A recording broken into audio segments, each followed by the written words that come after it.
La tormenta que azotaba la ciudad parecía haber entrado a la mansión Peralta Abitia, enfriando el aire en los amplios pasillos de mármol.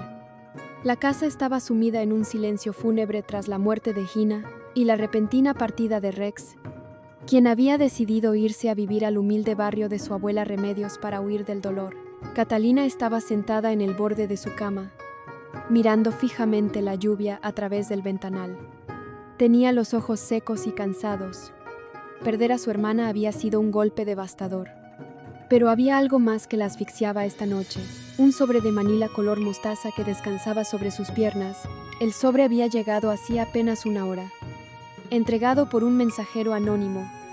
En el remitente solo había un nombre escrito con una caligrafía temblorosa e inyectada de rencor: Inés, la amante que su padre había mantenido escondida durante años y que acababa de ser expulsada de la familia como un perro callejero. Catalina deslizó un dedo por el borde del papel y sacó el contenido. Eran copias de expedientes médicos, actas de nacimiento originales y un examen de ADN reciente. Una pequeña nota escrita a mano cayó sobre la colcha de seda. Aramis me quitó todo lo que tenía. Hoy, yo te devuelvo lo que él te robó a ti. Destrúyelo. Executor. Catalina frunció el ceño. Desplegó los documentos hospitalarios, fechados 18 años atrás. Eran los registros del día más oscuro de su vida, el día que dio a luz a una bebé prematura que, según su padre y los médicos, había nacido muerta. Recordó el dolor desgarrador, la pequeña urna blanca, los años de terapia y el vacío que nunca se llenó en su matrimonio con Julián, pero los papeles que sostenía contaban una historia completamente distinta. La firma del obstetra confirmaba que la bebé había nacido sana. El siguiente documento era un acta de adopción confidencial, sellada y pagada con una suma grotesca de dinero. El nombre de la madre adoptiva estaba subrayado con tinta roja: Georgina Peralta. Y finalmente, la prueba de ADN, extraída de un viejo cepillo de pelo y una muestra de sangre. El resultado de compatibilidad genética era del 99. Rex. Rex no era hija de Gina. Era la verdadera hija de Catalina y Julián. El oxígeno abandonó la habitación. Catalina dejó caer los papeles. Un zumbido ensordecedor le llenó los oídos. El dolor, contenido durante casi 2 décadas, estalló en su pecho con la fuerza de un huracán. Se llevó las manos a la boca para ahogar un grito desgarrador, cayendo de rodillas sobre la alfombra persa. La puerta de la habitación se abrió. Julián entró aflojándose la corbata, luciendo exhausto tras un día lidiando con los abogados del corporativo. Al ver a su esposa colapsada en el suelo, corrió hacia ella. «Cata, ¿qué pasa? ¿Estás bien?» Julián se arrodilló a su lado, intentando levantarla. Catalina no podía hablar, temblando incontrolablemente. Le señaló los documentos esparcidos en el suelo. Julián los recogió. Sus ojos escanearon las firmas, las fechas, los nombres. El color abandonó su rostro en cuestión de segundos. Leyó la conclusión del examen de ADN y sintió que el mundo se abría bajo sus pies. Miró a Catalina, quien lo observaba con el rostro bañado en lágrimas, el maquillaje arruinado y los ojos inyectados en una mezcla de agonía y odio puro. No necesitaron decirse una sola palabra. La monstruosa magnitud de la traición lo explicaba todo. El repentino milagro de Gina adoptando a una niña semanas después de la tragedia de Catalina, la sobreprotección enfermiza de Aramis, el muro de secretos que había levantado el patriarca. Catalina se puso de pie. Ya no temblaba. El llanto se cortó de tajo, reemplazado por una furia fría, absoluta e implacable. Salió de la habitación a grandes zancadas. Julián la siguió de cerca, con los puños apretados hasta tener los nudillos blancos. Caminaron por el pasillo y bajaron la gran escalera de mármol. Cada paso resonaba como un latido de guerra en la casa vacía. Se dirigieron directamente al despacho principal de la mansión, el santuario de Aramis Peralta. Catalina abrió la pesada puerta de roble de una patada. Aramis estaba sentado en su sillón de cuero, sirviéndose una copa de coñac. Lucía más viejo, cansado, Como si el peso de la muerte de Gina y la amenaza de Andrómeda finalmente estuvieran doblando su orgullo, levantó la vista, molesto por la interrupción. Toca la puerta antes de entrar. Catalina, no estoy de humor para tus histerias, hoy ordenó el patriarca con su habitual tono dictatorial. Catalina caminó hasta el escritorio. No gritó, no loru.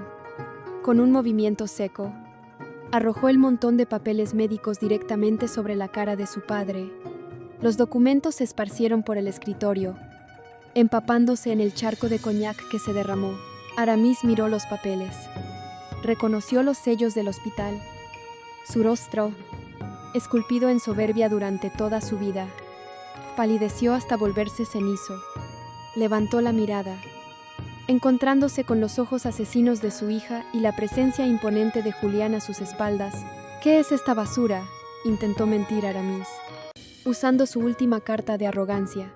No te atrevas, susurró Catalina. Su voz era un siseo venenoso, cortante como un bisturí. No te atrevas a decir una sola mentira más, porque te juro por Dios que te mato con mis propias manos. Aramis guardó silencio.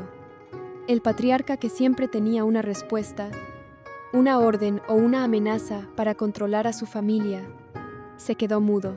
18 años. La voz de Catalina empezó a quebrarse, pero la sostuvo con pura rabia. 18 años fui a llorarle a una tumba vacía.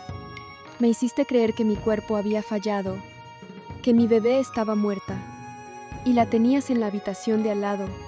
Le diste mi hija a mi hermana. Lo hice por tu bien, estalló Aramis, poniéndose de pie, intentando recuperar el control de la habitación. Eras una niña emocionalmente inestable.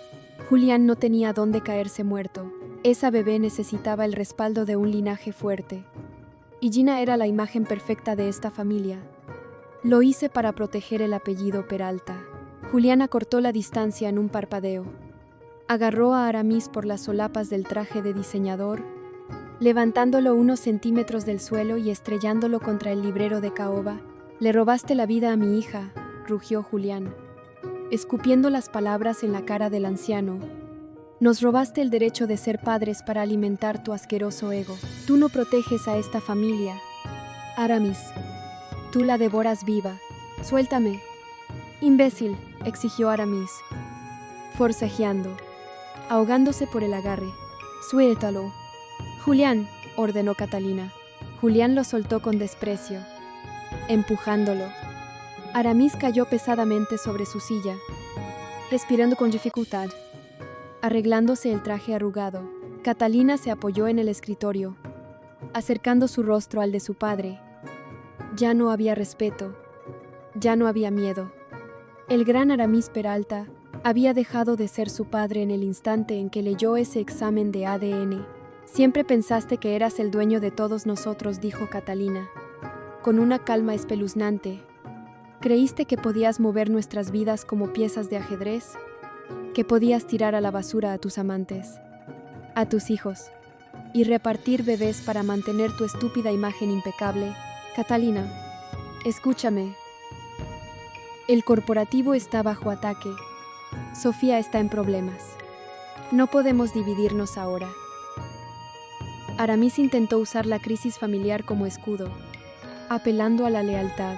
El corporativo está muerto para mí, lo interrumpió ella tajantemente. ¿Y tú también? Catalina se enderezó, mirando a su alrededor con asco, observando los lujos construidos sobre un cementerio de mentiras. Mañana a primera hora, mis abogados estarán en las oficinas de Gonzalo Balmori, sentenció Catalina. Voy a retirar el 100% de mis acciones. Voy a vaciar los fideicomisos que están a mi nombre. Y voy a vender mi parte del corporativo al mejor postor. Me importa un carajo si Gonzalo se queda con todo o si la empresa se va a la quiebra. Aramis abrió los ojos, horrorizado. No puedes hacer eso. Destruirías el imperio de la familia. Nos dejarías vulnerables ante nuestros enemigos. Yo ya no tengo familia en esta casa, respondió ella, dándose la vuelta para marcharse. Ah, y una cosa más. Aramis. Catalina se detuvo en el umbral de la puerta, Girando la cabeza por encima del hombro, me llevo a Rex. Y si intentas acercarte a mi hija, si intentas usar a tus matones o a tus abogados para detenernos, llevaré estos papeles a la fiscalía y me encargaré de que pases los últimos días de tu miserable vida pudriéndote en una celda por tráfico de menores. Catalina y Julián salieron del despacho, dejando la puerta abierta. Aramis Peralta se quedó solo en la inmensa habitación. Miró los papeles mojados en coñac sobre su escritorio. Escuchó el sonido de la lluvia golpeando los ventanales y sintió, por primera vez, el peso aplastante de la soledad absoluta. El imperio que había construido pisoteando la sangre de su propia familia se estaba derrumbando bloque a bloque, y él no podía hacer absolutamente nada para detenerlo.